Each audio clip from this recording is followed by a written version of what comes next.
G'day all, welcome back to Frostbite's GIJOE Repro. We're here today with Australia's possibly biggest Transformers collector, Big Angry Trev. How are you, mate?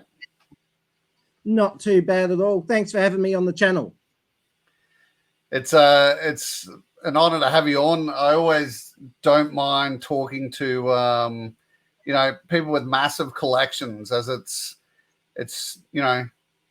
very special, like getting collections like yours and some of the other people I've spoken to, their lifelong commitments. So, it's great to have you on today. Oh, thank you very much. Well, it's been 40 years in the making. I don't think I'm the biggest collector in Australia. I think there's at least one bloke up in Queensland that's got a bigger collection than I have.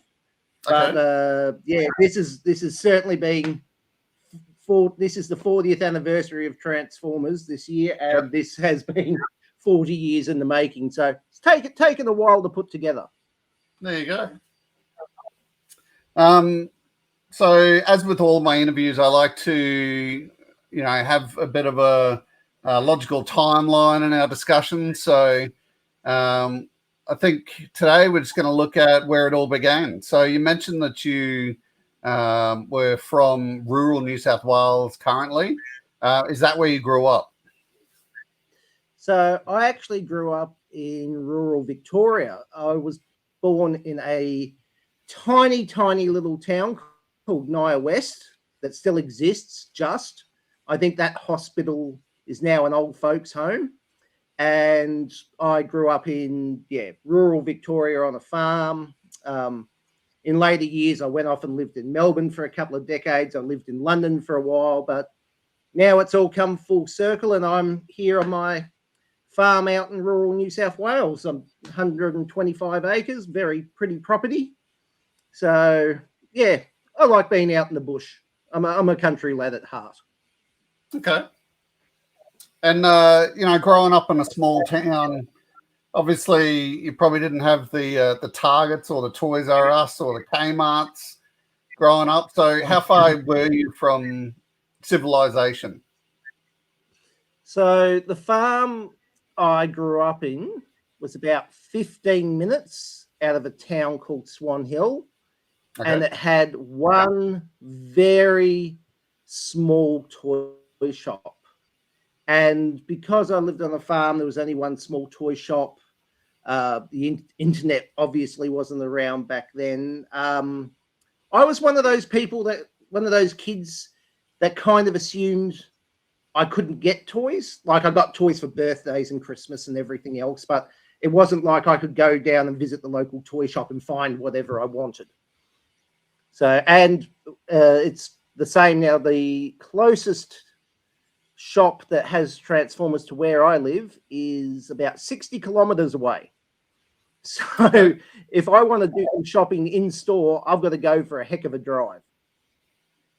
And in saying that, it's pretty obvious you're into Transformers.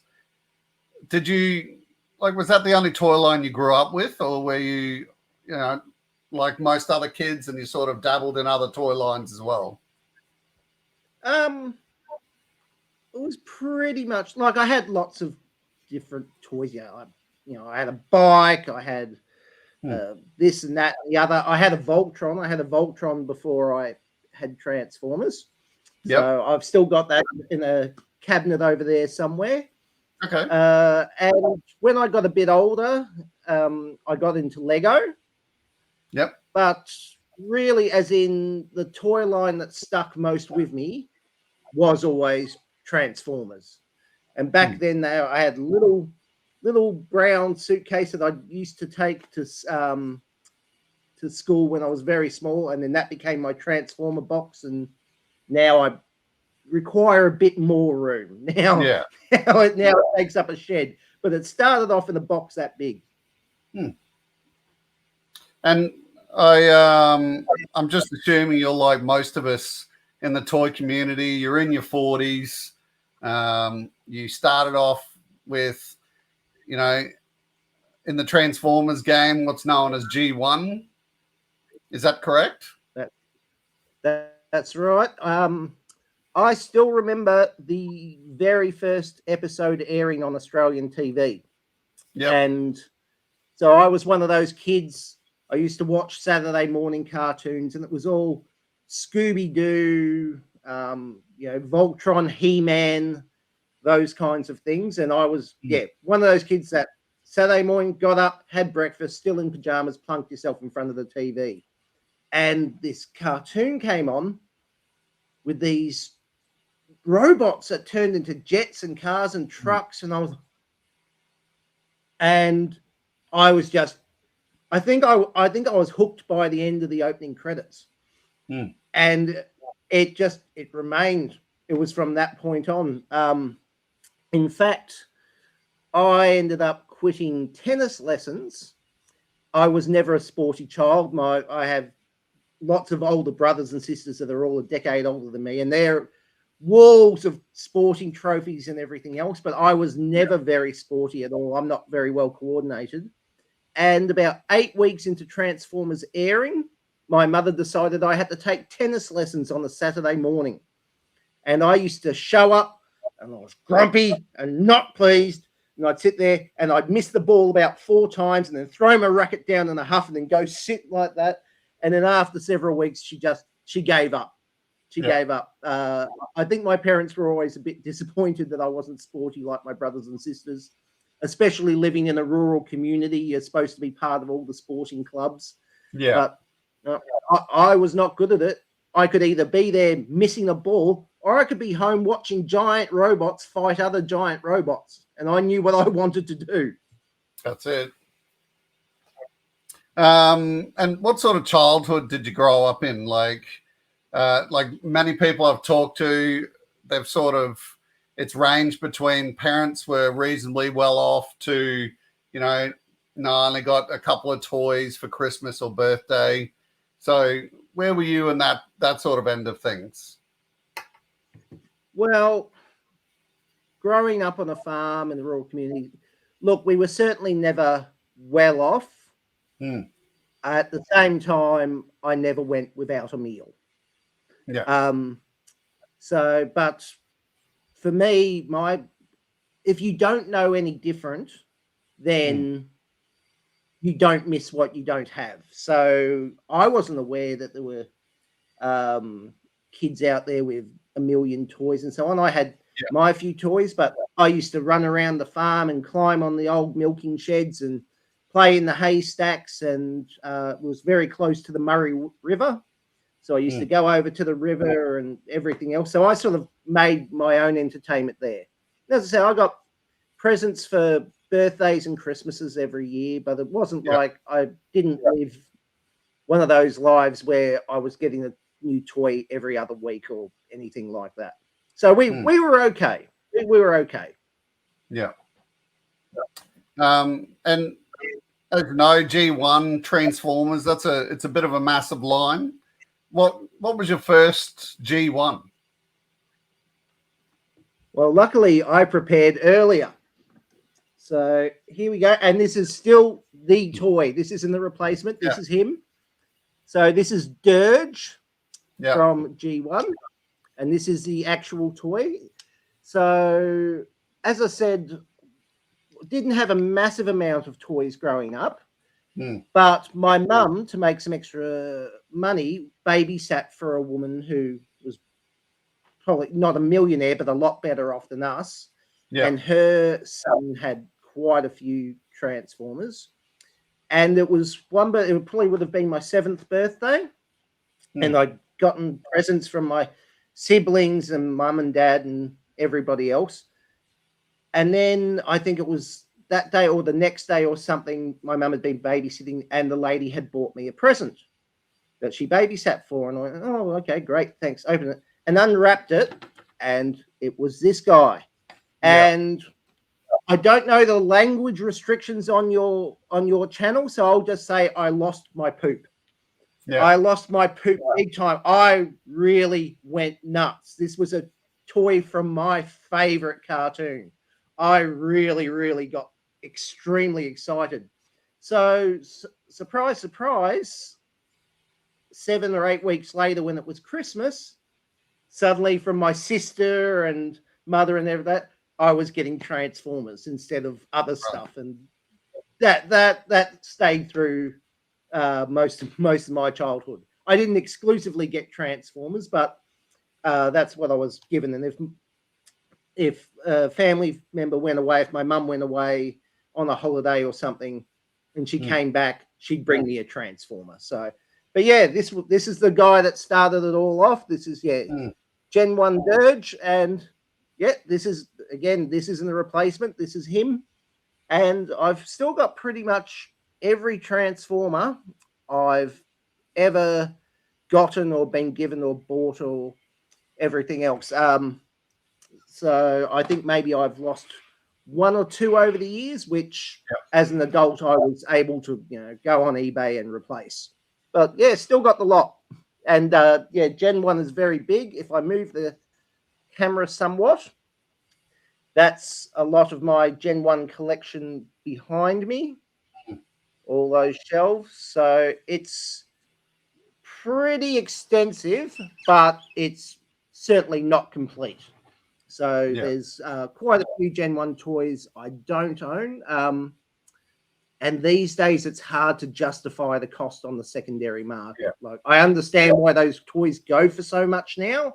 They're all, 30 plus years old, but I can't justify spending $180 on a figure that big just to try and flesh out the collection. So I think I maybe still get one or two G1 toys a year, but mostly it's other ones now.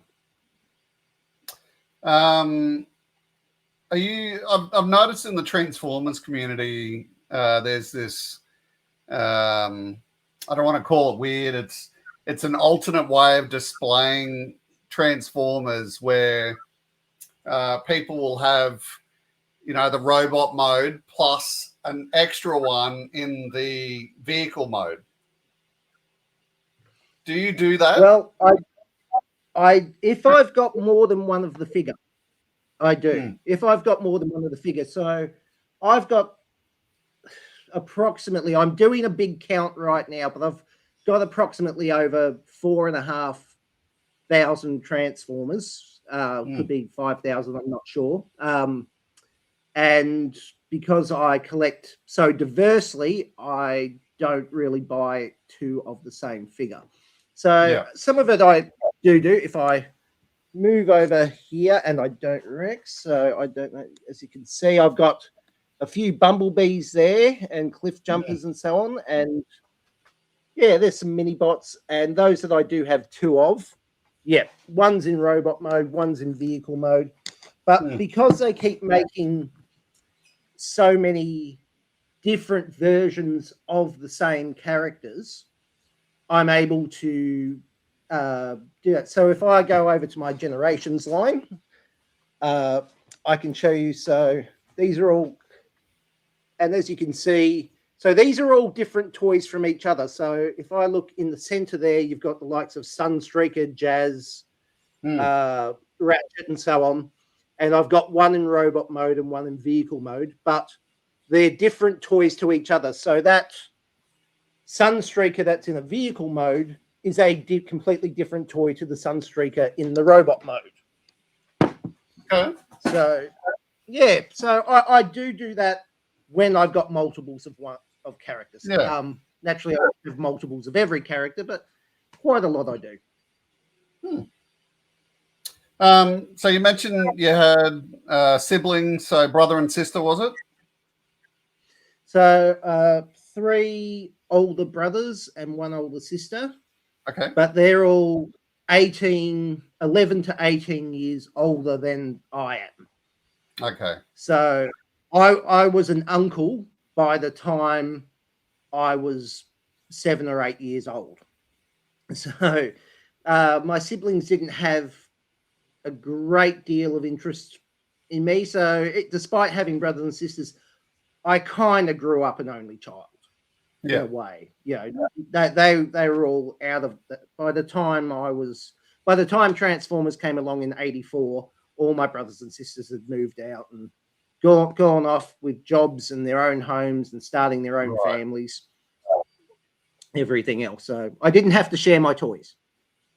Yeah, that's where I was sort of getting at is I find it fascinating, not only like people's individual experiences growing up with toy lines, but how they share those toy lines with family members. Well, I tried to get these days. I share it a lot because I have my own son.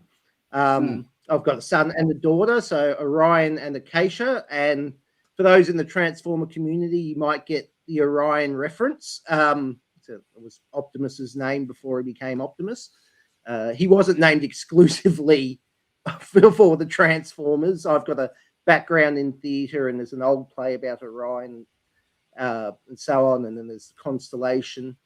So, but really sharing, my daughter, unfortunately, isn't very much into Transformers as much as I've tried.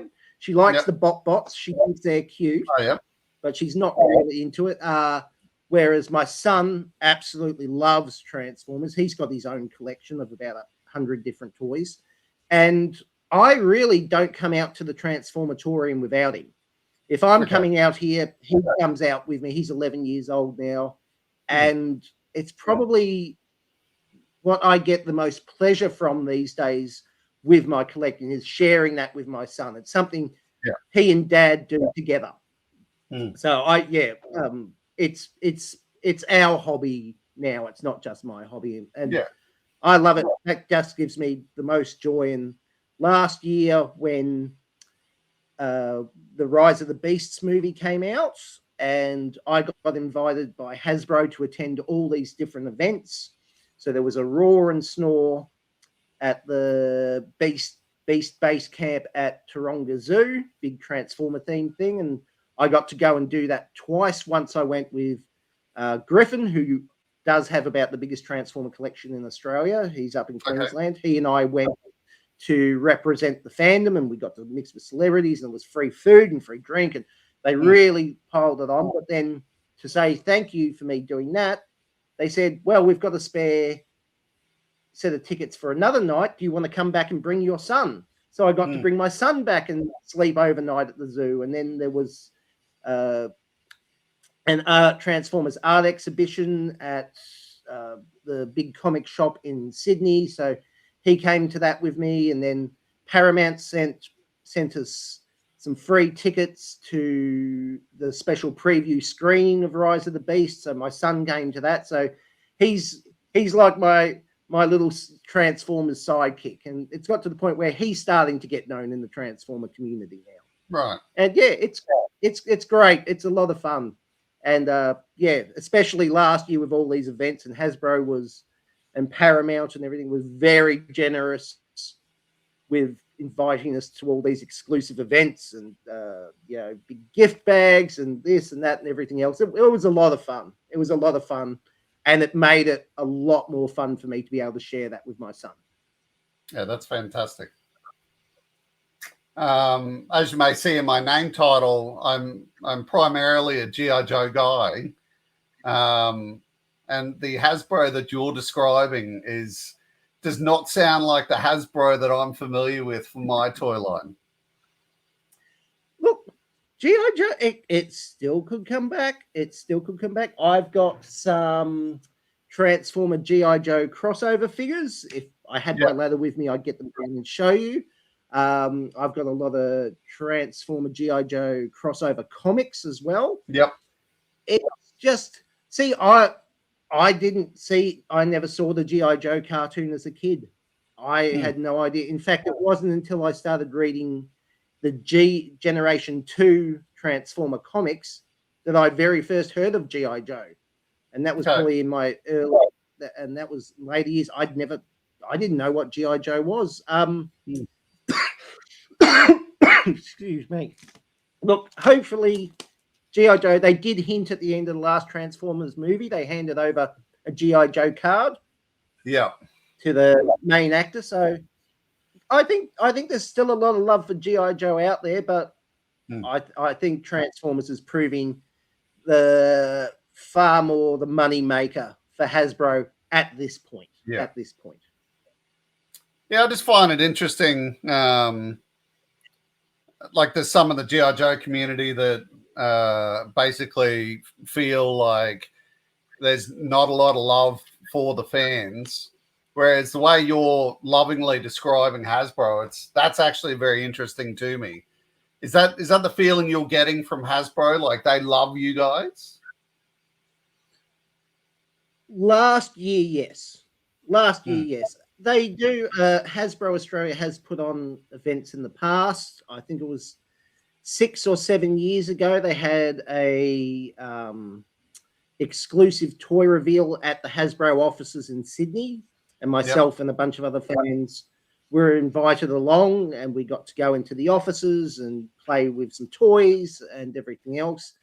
I was contacted a couple of years ago by the head of Transformers marketing in the US. So she had seen photos of the Transformatorium and she wanted to use those for a presentation she was doing. So she got in contact, and that was a bit of a wow factor for me, that one of the person who's maybe second or third in charge of Transformers globally was getting in contact and saying, hey, I love your collection. Could I use some photos? But then there's years where very little happens. But I know various Aussie fans get a few toy reveals each year, depending on what's happening. I think there was some toy reveals for the Bumblebee movie. Yep. So, but again, it's the rarity rather than the norm. But Hasbro's always been very, very nice to me. I can't say I receive truckloads of free toys or anything. It'd be lovely if I did. I could probably pay off my mortgage a bit faster if I did. But I know a few years ago there was a Transformer trading card game, and Wizards of the Coast, who were making that in conjunction with Hasbro, were sending me lots of stuff. But, that was very nice, but at the same time, it was also to help them with their marketing, because I've got that's right. blogs, socials, and everything. So I was sort of reviewing it, and they were getting some free advertising. So it was mutually beneficial. Yeah, that's cool. It's kind of that thing, right? Like you've obviously been supporting Hasbro. You've been buying a lot of toys. It's not like you're some dude on the internet that really doesn't have experience with the toy line. Like, I think fair enough they get you to review things. Yeah, well, as I said, I don't really get sent free toys or anything. We got a lot of freebies last year at the Roar and Snore at the zoo, and then at the Transformers art exhibition, the More Than Meets the Eye art exhibition, and so on. And the cards and everything. But it's not something that happens particularly often, but it's always very welcome when it does. And that's it. Hasbro, trust me, Hasbro has made its money out of me. Hasbro, they're getting a nice little chunk of my paycheck quite often. So they give me freebies sometimes, but I think they're making their money and then some out of me. All right. So the next part of a person's life for toys that I think is always very important to talk about is that 18 to 25-ish. It's traditionally when, someone discovers they've got a job, they're getting paid, and holy shit, look, there's women over there. And women don't like toys, so toys either get sold off or placed into cupboard. So how did that all go for you? Well, that's a bit of a funny story. So the 18 to 25 mark was, for me, late 90s. I was off at university.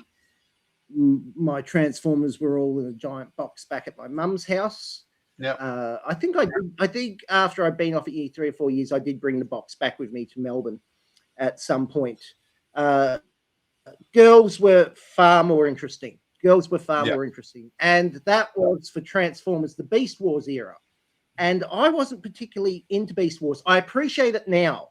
Decades later, I appreciate it now. I've got the DVDs. I've got a bunch of the toys. I've got some of the comics and so on. But back then, and there's a thing in the Transformers community where they go, truck, not monkey. And that's people being grumpy about the fact that Transformers, and I was one of them back then, Transformers had gone from trucks and tanks and fighter jets and outer space battles and all these gigantic robots in these huge armies to a group of little ones that turned into a rat and a monkey and a wasp and a jaguar and all these things. And I was not keen. I was not keen. And in fact, my friends used to do a bit of stand-up comedy as well, and I'd sometimes do this on stage, but I know my uni friends really enjoyed getting more than a few drinks into me and then asking about Beast Wars. And I go, Beast Wars. Oh, look, I'm a monkey. Aren't I good? Look, I've got hair and I'm about that big and everything else. And I used to rant and rave and go on. So the Transformers, while I still love G1, I wasn't then, I am now, a fan of Beast Wars. Then around 2001, I got married for the first time. It was a very short-lived marriage. Now, we're opening all the wedding presents. And I'm a 21-year-old. Oh, no, I was 23 at the time. I was 23. It was 2001. So I'm not really, look, a breakfast tray. How nice. It's all grown-up presents. Oh, look, linen. Wonderful. Yay. So on and so forth. Now, dear friends of mine were videotaping the wedding for us, and they said, what would you like as a gift? And I said, no gift. You're videotaping for us. That's more than enough. She said, I've got to give you something. And I said, jokingly, find me a Generation 1 Optimus Prime. So I'm unwrapping all these gifts, and then I unwrap a gift, and again, prepared, got right here. I open that, and it's Optimus Prime. There was a couple of other Transformers. There was a Chop Shop, a Wreck-Gar, a Rodimus Prime, and once again, I lost my poop. I was a kid again, and as a kid, I didn't own an Optimus Prime, and I absolutely loved it, and that really kicked it all off again. And as you say, soon after getting married, I'd started working, so I started to have a bit of my own income instead of living on Austudy because I was studying at university or anything else. And I discovered eBay. And back then, we're talking over 20 years ago, you could still find Generation 1 Transformers relatively cheaply. So I started to buy all these Generation 1 toys that I wanted as a kid, because as a kid, I used to study the catalogs intricately. I knew every toy from every year, and I started to buy them all. Now, 6 months into the marriage ended, but I still have the Optimus Prime. And out of the two, I think this was the better deal. This was the one. This was the keeper. The wife, not so much. This was the keeper. But that really started me collecting again as an adult when I started to have my own disposable income. And I started buying all these old Gen 1 toys off eBay. Then I believe Robots in Disguise came out, and the 2001 version. And Transformers were back to being bulldozers and sports cars and police cars. And it was much more what I was into. So I started buying those, and then it hasn't stopped since. It hasn't stopped since. Here we are over 20 years later. And I've got one of the largest collections in Australia. I think perhaps one of the largest collections in the world. I certainly know there's people overseas that have got bigger collections than I do, but it's fairly hefty, and I love it. And it's a fairly harmless hobby. I haven't had to sell my car or do anything dodgy to support it. Most I'd say was, and now we're at the point where my wife, my current wife, my second wife, but my beautiful, loving wife, who I've been with for over 20 years now. We celebrated our 15-year wedding anniversary last November. she's been very supportive of my collecting, and yeah, we built this shed on my farm to house the collection. And during COVID, during the lockdowns, I sat outside with my drill press and everything else and built all this shelving's built by me by hand. And I can see it's all fairly extensive. So there you go. But yeah, that was my collecting in my late teens, early 20s. And so you, I'm going to guess that once that divorce happened, your collecting didn't stop or didn't pause. It then probably went even further in. Is that right? Like you just went hard then? Oh, well, hardish. Remember, I was still a young man, and I was single again. So I spent a lot of time. You couldn't tell now that I'm in my late 40s, but I was hitting the gym 4 times a week. I was going out to pubs and nightclubs and having lots of very nice experiences with lots of very nice young ladies. And but it did become a passion of mine once again. So it wasn't. I won't say it slowly continued to increase. In my mid-20s, I went overseas for a year. I went and lived in England for a bit over 12 months, and I was backpacked around Europe, and that was during the wonderful days where airfares cost essentially nothing. And if you were happy to stay in the worst backpacker hostels, which I was fine to do, I could work for a couple of weeks in England and jump on a plane and go over to Germany for a week. I could come back, work for a couple of weeks, take that money and go over to Ireland or Sweden and so on. And even when I was doing that, I was keeping an eye out for Transformers. So when I was in Germany, I went for Oktoberfest. I found some of the Trainbot Transformers from Robots in Disguise, which I've never seen before or since on the shelf. So I've got those from Germany. I was able to find some reissues of Power Master Optimus Prime when I was living in England. So while I was still having lots of fun, the collecting did continue, and probably maybe once every 3 or 4 months, I'd have to box up the Transformers I'd found while backpacking around Europe, pad them, and then send that back to Australia for my mother to store until I returned. Right. And is there, for example, in my life, it's this guy that's given me the most pleasure to hold just transform and just love. And that's based on, a memory I have from my father giving this to me, like in the mock, and me ripping it open and just playing with it. Is there, like we've discussed Transformers that were your first, but do you have a certain Transformer that just holds just beautiful memories for you? Well, a lot of them do. And some of them, say, if I just go over here.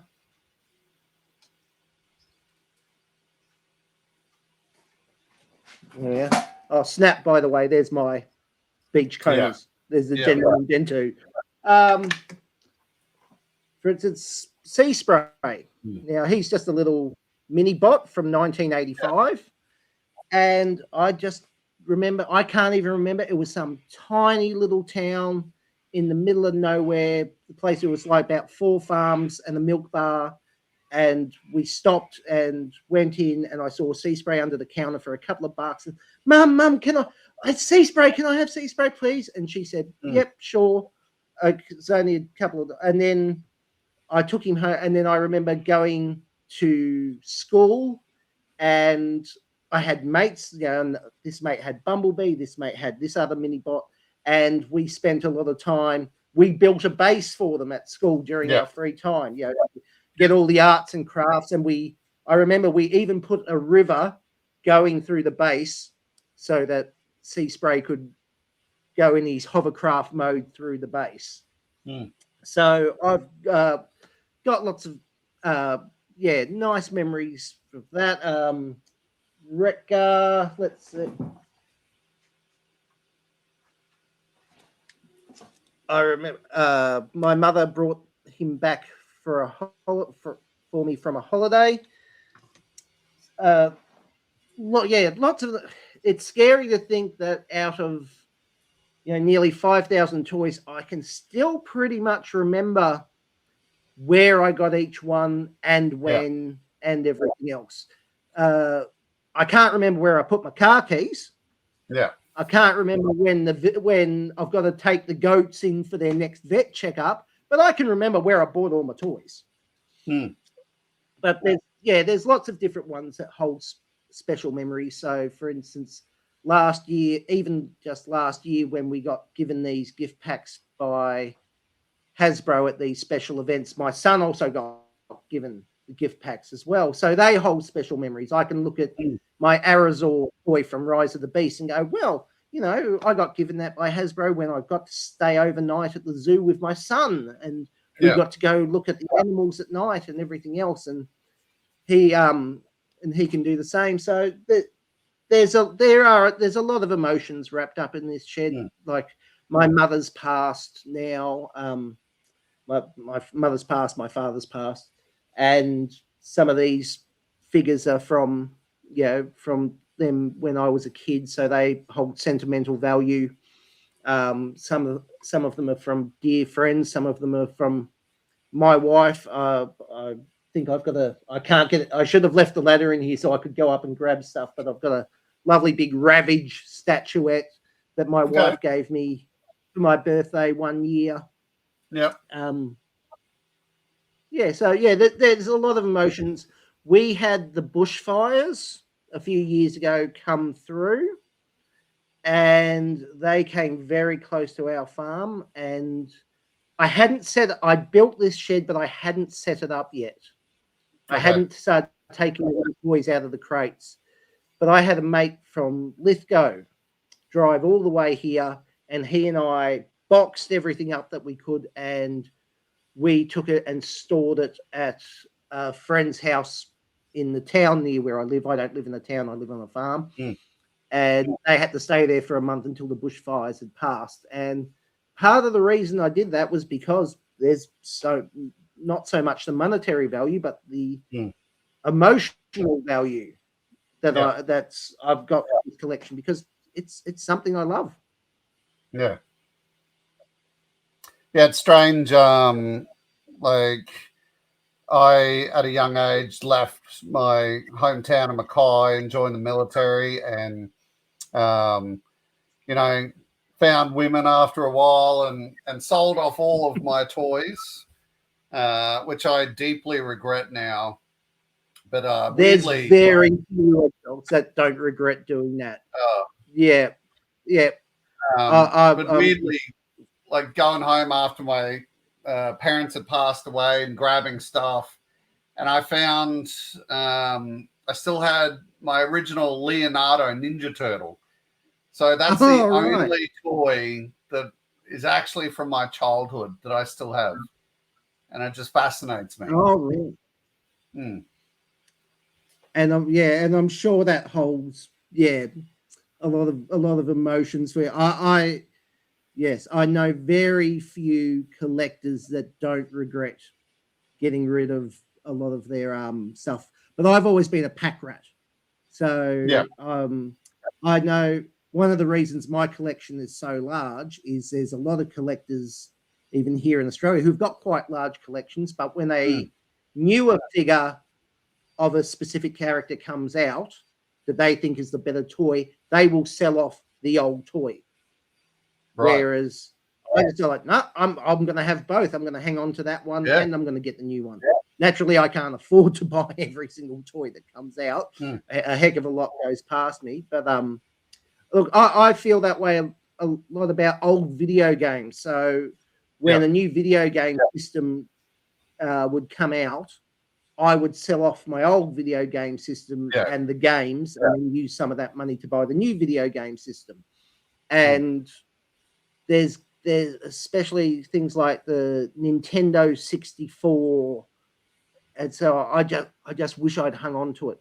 I just wish I'd hung on to it so much so I could still play GoldenEye and Mario Kart 64, and because I had all these great memories of that because they came out when I was at university. Yeah. And I lived off campus. I was renting with my best mate at the time, and everybody else in my course either still lived at home or lived on campus.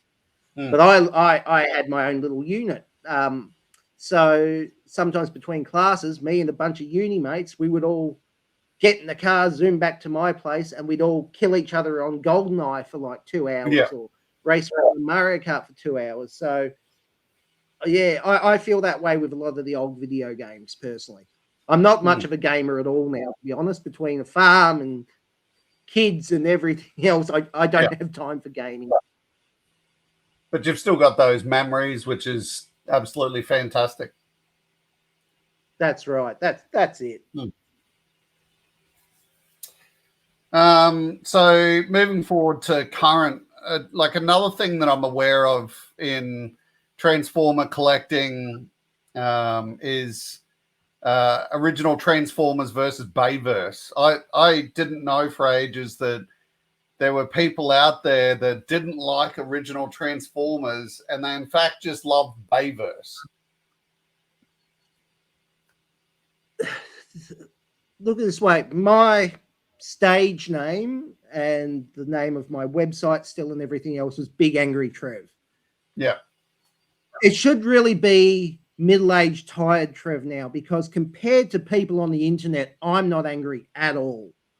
And the amount of ranting that happens online over toys is unbelievable. And there's a lot of people that they call G1ers, and that is anything not G1 is sacrilege. It's evil, bad Bayverse, bad new cartoon, bad this, bad that, and everything else.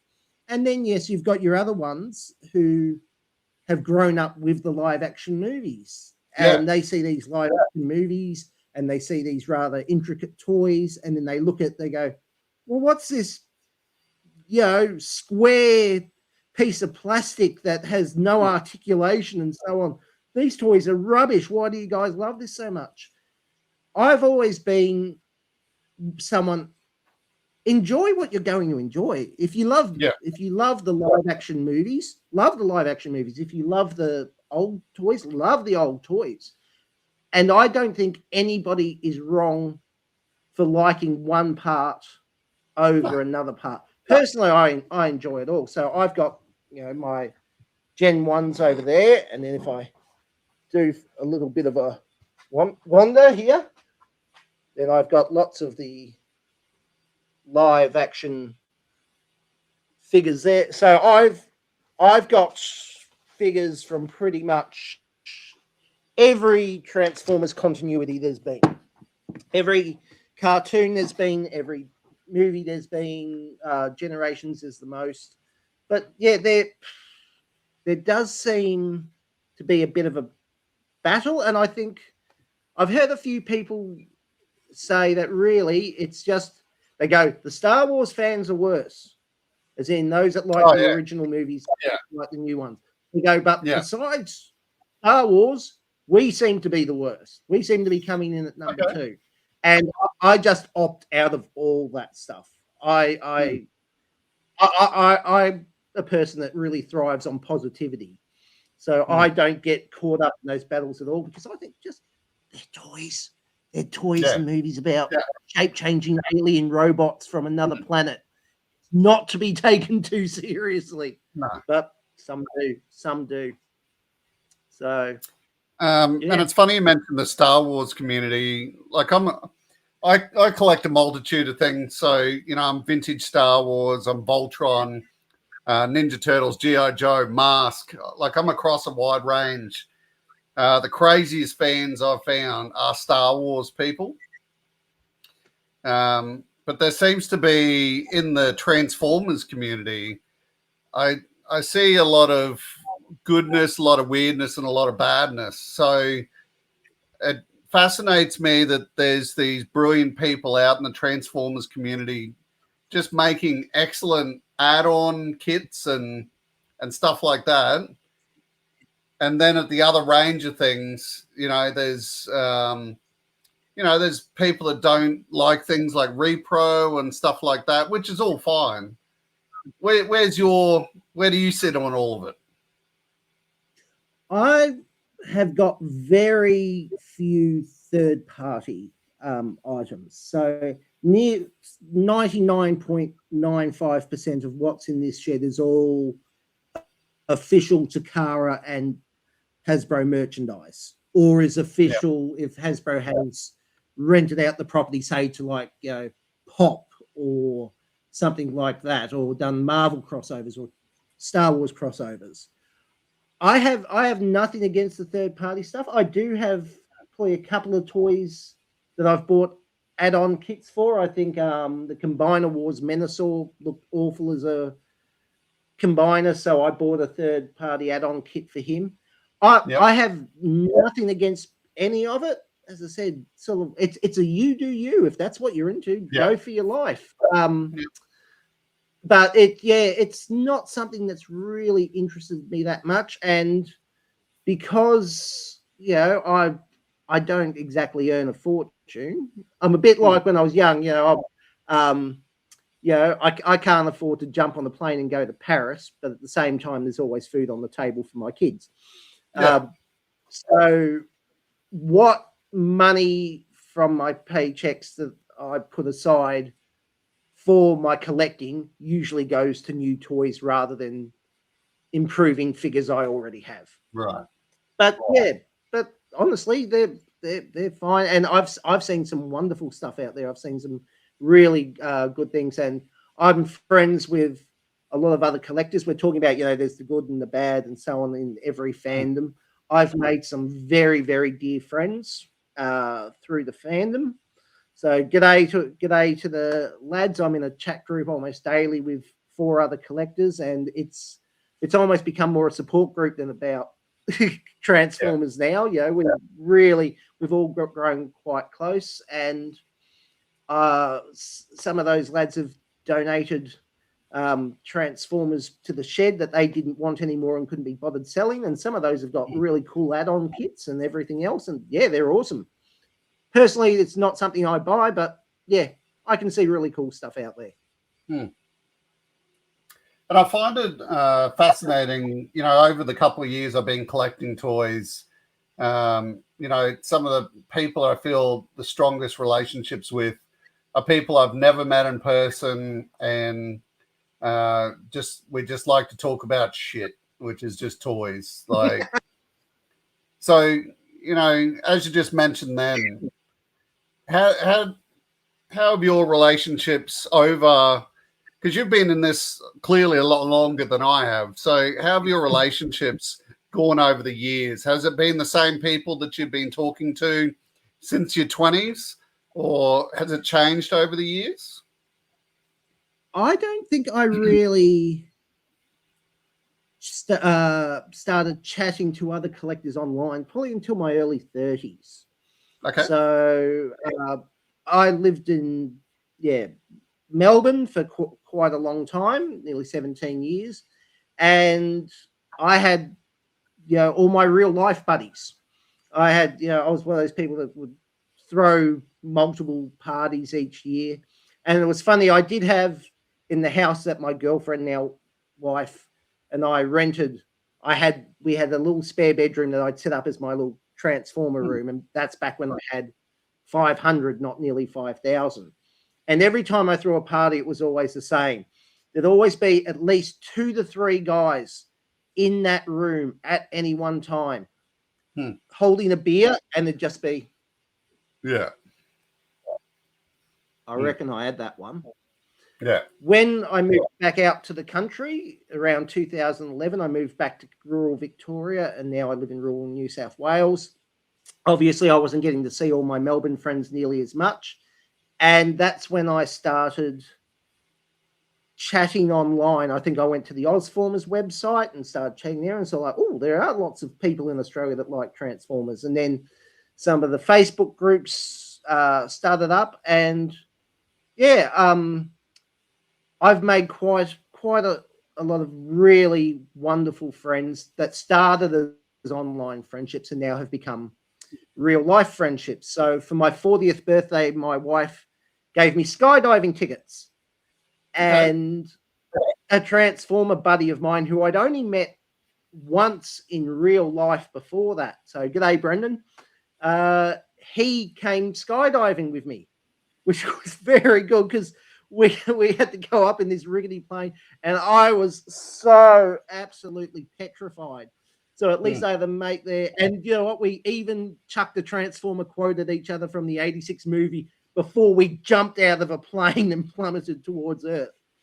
Last year, I had Trev Fest. It wasn't my idea for the name, but one of the other boys came, and that was from those Transformer buddies that I talk to almost daily in a Facebook chat.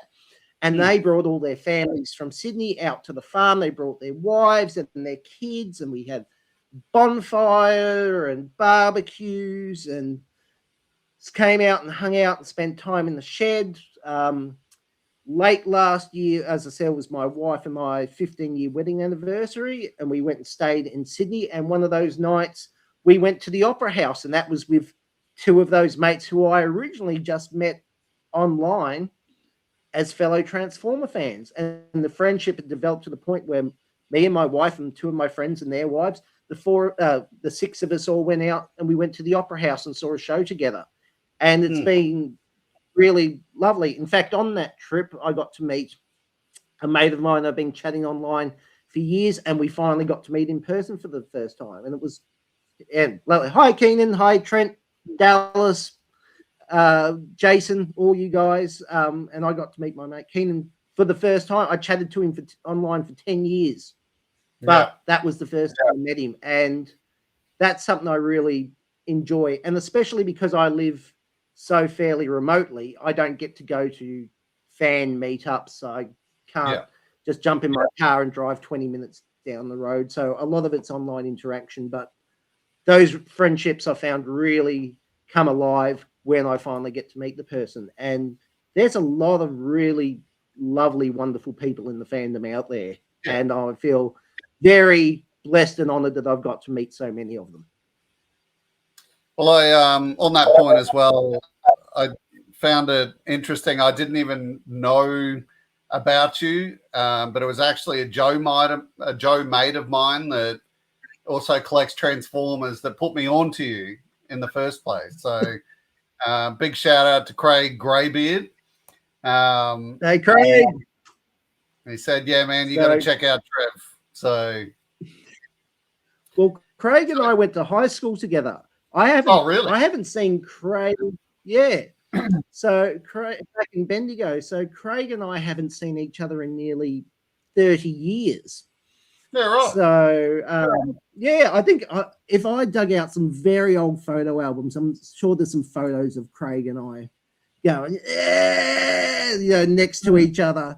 It's but like a lot of people who you lose track of in your past, in the modern era of social media, you tend to run into each other again. So big shout out to Craig. Hopefully I'll run into him again in person. He's a great guy. Yeah, he's really nice bloke. And before we start to wrap up, can I just ask too, how many of these guys have you got? None. What? I know. I feel the shame deep inside me. I don't have any of them, and I wish I did. I've got a big Gen 1 collection. I've got none of those little figures whatsoever. So There you go. But a bloke that's got one of the biggest collections in the world, and you've got a figure that he doesn't have. Oh, really? My yeah, there you go. My son actually likes that too because he's got some Transformer toys that I don't have. I know is it Jazz? Yeah, I think it's Jazz. Yeah, Jazz. I think there's about 40 different ones. No, I think there's 60 of these things, I think. Oh, 60. There you go. So you're probably right. I've got about 4 or 5 of them, and they're bloody expensive for how many there is. Oh, that's it. Anything G1 now is supremely expensive to pick up on the secondary market, which is why I have to limit myself to maybe 1 or 2 figures a year. One thing I did find, and again, because I live so remotely, I don't get to tour around op shops and so on, but there is one local op shop, and I found this little fella. Oh, nice. And Transformer fans are probably going, oh, yeah, that's hubcap. It's not actually hubcap. It's a yellow cliff jumper. So it's the yellow version of this bloke. Now, because he's yellow, they did a run of red bumblebees and yellow cliff jumpers and so on, but not very many. So that cost me 50 cents at the op shop, I think about 2 years ago. But because he's yellow, he's worth about $70. Right. Yeah, so just because he's a miscolored cliff jumper, he's worth about $70 on if I was to, on average, on what goes on eBay and seller sites and that these days. But it's never leaving the shed anyway, is it? No. I've got the shed locked up nice and tight, so it's all the security ready to go. That's it. But so that was a nice little find. Yellow. That's great.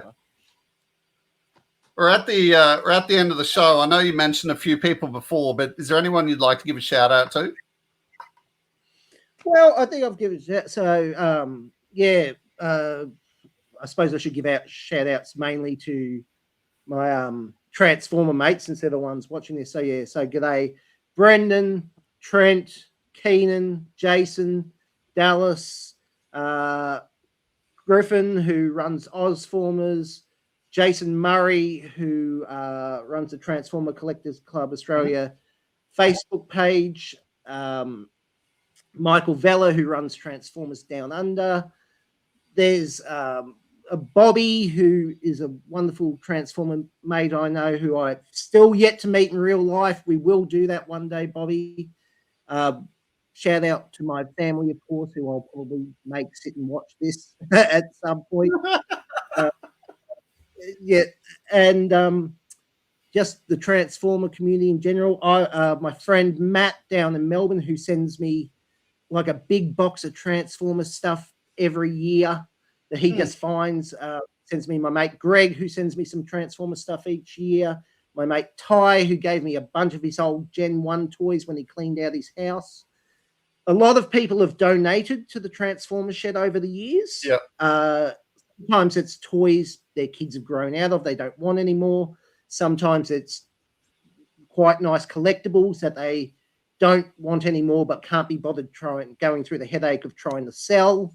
Yeah. Sometimes it's just stuff that see its friends see out and about and they go, oh, that'd look good in Trev's shed. Sometimes it's co-workers. Like I had a co-worker give me a Gen 1 comic that was, nearly 40 years old just because he went to visit his parents up in Queensland and he found it in his old room. So a lot of people have contributed to this over the years, and I really appreciate all of them doing so. And of course, I have to give a massive thank you to my beautiful, wonderful wife, Sarah, who's without the tolerance of which I would not be collecting, and allowed me to build this shed. We've got this big shed on our farm that I'll just do you a bit of a round there. And of course, she could have turned around and said no, but I think she was just very happy to get all that stuff out of the house. Except for my son's own personal collection in his room, the main farmhouse is Transformer free. So she's we'll put it down to you just having a wonderful wife that cares for your collection. I'm sure she just wants you to display it the best you can. That's it. And just quietly, she is very happy that my son is so into Transformers, because it means she doesn't have to pretend to be interested anymore. Oh, right. So we've been together 20 years. She put in the hard yards. She put in the effort. So, and absolutely bless her. I love her ever so much. But when she doesn't need to, my son is now the one I go and show my new toys to. I don't go up to my wife and say, "Hey, Sarah, look at this." And she has to pretend, "Oh, that's very nice, Trevor." So she's throwing the sacrificial lamb at you now. That's it. That's it. Hey, so I'm just going to flash up your YouTube page. So what are people going to find if they come and see you there? So if you go to my YouTube channel, I had a professional mini documentary made about the Transformatorium. So you can see those couple right there. Well worth watching. I had that professionally made. I didn't do that myself with my phone. That's all about how the shed came about. Everything else, they're worth watching. I host a weekly radio show on KRRFM. So if you're local, it'd be 98.7 KRRFM. Online, you put in KRRFM into a search engine and you can listen to the show online. So there's lots of videos from my radio show on there, because I've done world's hottest chip challenges. I've had young musicians on playing their music. Transformer wise, I spruiked the new Cybertronic Spree album for them in Australia last year. So if you put in Big Angry Trev to the YouTube channel, you'll come up. Oh, and there's lots of stuff there, just me eating meat and doing all kinds of silly things there. So not all of it's transfer. There's videos of me skydiving and everything else. There's also the website. So if you go to www.bigangrytrev.com, that's my website, and then that's my blog, and that's mainly about Transformer stuff. I do written interviews with other Transformer fans. I do some toy reviews. I have big showcases of this collection, and then some of it's other stuff. Some of it's about, here's the way I cook a steak. There you go. How to get rid of possums from your ceiling. If you scroll down a bit further, you'll probably find some more Transformer-based stuff. Or there's a thing on the side there that says the Transformatorium. And then there's the Facebook pages. There's Big Angry Trev's Transformatorium on Facebook. There's the Big Angry Trev fan page, which is all about my radio show and my blog and everything else I'm doing. So I've got a nice little internet footprint there. So you can find me on the website. You can find me on YouTube. You can find me on Facebook and Instagram and everything else. So, hop in, go along, say hello. Deathsaurus will make sure he says a nice hello to you as well there. So, and of course, I encourage everyone to watch your channel as well. I've watched quite a few of your videos now, and they're all very interesting, very entertaining. Oh, good. Thank you very much. No worries. My big thing is everything that you've said today, which is their toys. Let's enjoy them, and it's really, I find it really nice sitting down with people and just chatting about their childhoods, because no one was really the same with their childhood. So yeah, it's really good to find out about. But thanks so much for joining us today. Sorry, could you say that last bit again? I lost you. Oh, sorry. There we go. Luckily, thankfully the camera's only started to glitch now, an hour into the show. Yeah. So look, this has been a pleasure. As we were saying in the first take before we had to stop filming because one of my cats was meowing at the door, this has been a long time coming. You contacted me over 6 months ago, but I didn't want to do the interview until I had internet set up in the Transformatorium, because it would have been kind of silly to do this interview sitting at my kitchen table or sitting in the spare bedroom or something like that. And then this happened and that happened. So it's taken a good half a year, but we finally got to sit down and do this. And I've enjoyed it a lot. So thank you very much for having me. Well, yeah, you heard the man. Check out his sources. Check out his radio show. He's on YouTube. Please get in and sub to him. You know, it takes a lot for people to have these YouTube channels. And, you know, if you've got any questions, he can obviously be contacted through his social media outlets. But thank you so much for enduring through the 6 months of trying to get to this point, and we got there, and yeah, thanks so much. That's all right. Thank you. I've really enjoyed it. All right. Well, everyone, thank you so much for watching, and we'll see you in the next video. Bye-bye.